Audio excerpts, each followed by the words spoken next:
सुनते हैं एक छोटी सी कहानी। एक गांव में एक मजदूर रहा करता था जिसका नाम श्याम सिंह था। उसके परिवार में कोई नहीं था। दिन भर अकेला मेहनत में लगा रहता था। दिल का बहुत ही दयालु और कर्मों का भी बहुत अच्छा था। मजदूर था, इसलिए उसका भोजन उसे मजदूरी के बाद ही मिलता था। आगे पीछे कोई न था, इसलिए वो इस आजीविका से संतुष्ट था। एक बार उसे एक छोटा सा बछड़ा मिल गया। उसने खुशी से उसे पाल लिया। उसने सोचा, आज तक वो अकेला था, आज वो इस बछड़े को अपने बेटे के जैसा पालेगा। श्याम सिंह का दिन उसी बछड़े से शुरू होता और उसी पर खत्म हो जाता। वह दिन रात उसकी सेवा करता और उसी से अपने मन की बात करता। कुछ समय बाद बछड़ा बैल बन गया। उसकी जो सेवा श्याम सिंह ने की थी, उससे वह बहुत ही सुंदर और बलशाली बन गया था। गांव के सभी लोग श्याम सिंह के बैल की ही बातें किया करते थे। किसानों के गांव में बैल की ही बातें किया करते थे। किसानों के गांव में बैल की भरमार थी, पर श्याम सिंह का बैल उन सब से अलग था। दूर दूर से लोग उसे देखने आते थे। हर कोई श्याम सिंह के बैल के बारे में बातें कर रहा था। श्याम सिंह भी अपने बैल से एक बेटे की तरह प्यार करता था। भले खुद भूखा सो जाए, लेकिन उसे भर पेट भोजन खिलाता था। एक दिन श्याम सिंह ने सपने में शिवजी का नंदी बैल आया। उसने उससे कहा कि श्याम सिंह, तुम एक निस्वार्थ सेवक हो।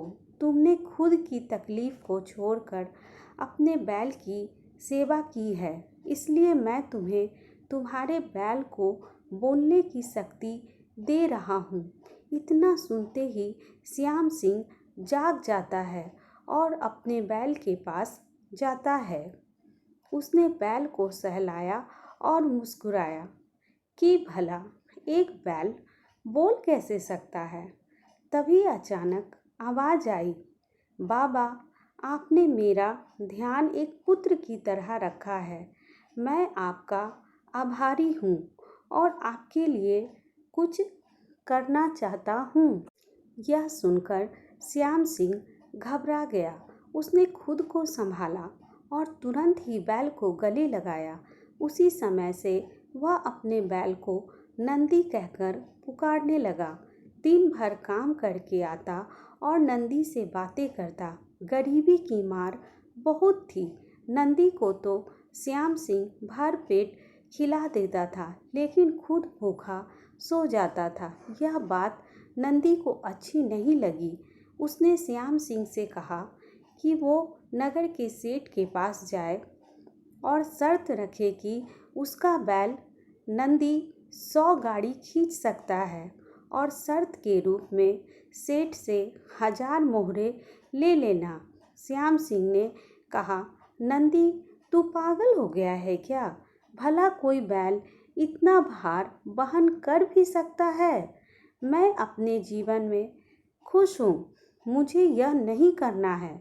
लेकिन नंदी के बार बार आग्रह करने पर श्याम सिंह को उसकी बात माननी पड़ी। एक दिन डरते डरते श्याम सिंह सेठ दीनदयाल के घर पहुंचा। दीनदयाल ने उससे उसके आने का कारण पूछा। तब श्याम सिंह ने शर्त की बात बताई। सेठ जोर जोर से हंसने लगा और बोला, श्याम सिंह, बैल के साथ रहकर क्या तुम्हारा दिमाग भी बैल जैसा हो गया है? अगर शर्त हार गए तो 1000 मोहर के लिए तुम्हें अपनी झोपड़ी तक बेचनी पड़ेगी। यह सुनकर श्याम सिंह और अधिक डर गया, लेकिन उसके मुंह से निकली बात पर मुकर नहीं सकता था।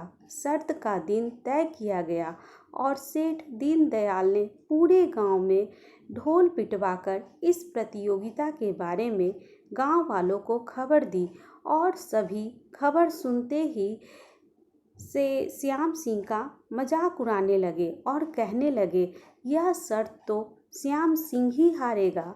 यह सब सुनकर श्याम सिंह को और अधिक डर लगा और उसने नंदी से घृणा होने लगी। वह उसे कोसने लगा, बार बार उसे दोष देता और कहता कि कहाँ मैंने इस बैल को पाल लिया, मेरी अच्छी कट रही थी, इसके कारण सर की छत से भी जाऊंगा और लोगों में थू होगी वो अलग। अब श्याम सिंह को नंदी पर बिल्कुल भी रास नहीं आ रहा था। वह दिन आ गया जिस दिन प्रतियोगिता होने वाली थी। 100 माल से भरी गाड़ियों के आगे नंदी को जोत दिया गया और गाड़ी पर खुद श्याम सिंह बैठा। सभी गांव वाले यह नज़ारा देखकर हंस रहे थे और श्याम को बहुत बुरा लग रहा था। श्याम सिंह ने नंदी से कहा, देख तेरे कारण मुझे कितना कुछ सुनना पड़ रहा है। मैंने तुझे बेटे जैसा पाला और तूने मुझे सड़क पर लाने का काम किया। श्याम की ऐसी घृणित शब्द के कारण नंदी को गुस्सा आ गया और उसने ठान ली कि वह एक कदम भी आगे नहीं बढ़ाएगा। इस तरह श्याम सिंह शर्त हार गया। सभी ने उसका मजाक उड़ाया और उसे अपनी झोपड़ी सेठ को देनी पड़ी। अब श्याम सिंह के साथ मंदिर के बाहर पड़ा हुआ था और नंदी के सामने रो रो कर उसे कोस रहा था। उसकी बातें सुन नंदी को सहा नहीं गया और उसने कहा, बाबा श्याम सिंह, सब तुम्हारे कारण हुआ है। यह सुन श्याम सिंह चौंक गया। उसने गुस्से में पूछा कि क्या किया मैंने? क्या? तब नंदी ने कहा कि तुम्हारे प्रेम के बोल के कारण ही भगवान ने मुझे बोलने की शक्ति दी और मैंने तुम्हारे लिए यह सब करने की सोची, लेकिन तुम उल्टा मुझे ही कोसने लगे और मुझे बुरा भला कहने लगे। तब मैंने ठाना कि मैं तुम्हारे लिए कुछ नहीं करूँगा, लेकिन अब मैं तुमसे फिर से कहता हूँ कि मैं 100 गाड़ी खींच सकता हूँ। तुम जाकर फिर से शर्त लगाओ और इस बार अपनी झोपड़ी और 1000 मोहरे की शर्त लगाना। श्याम सिंह वही करता है और फिर से शर्त के अनुसार 100 गाड़ियाँ तैयार कर उस पर श्याम सिंह बैठता है और प्यार से सहलाकर उसे गाड़ियाँ खींचने के लिए कहता है और इस बार नंदी कर दिखाता है, जिसे देखकर लोग चकित रह जाते हैं और श्याम सिंह शर्त जीत जाता है। सेठ दीनदयाल उसे उसकी झोपड़ी और 1000 मोहरे दे देता है। इस कहानी से हमें सीख मिलती है कि जीवन में प्रेम से ही किसी को जीता जा सकता है। कहते हैं प्रेम के सामने ईश्वर भी झुक जाते हैं। इसलिए सभी को प्रेम के बोल ही बोलने चाहिए।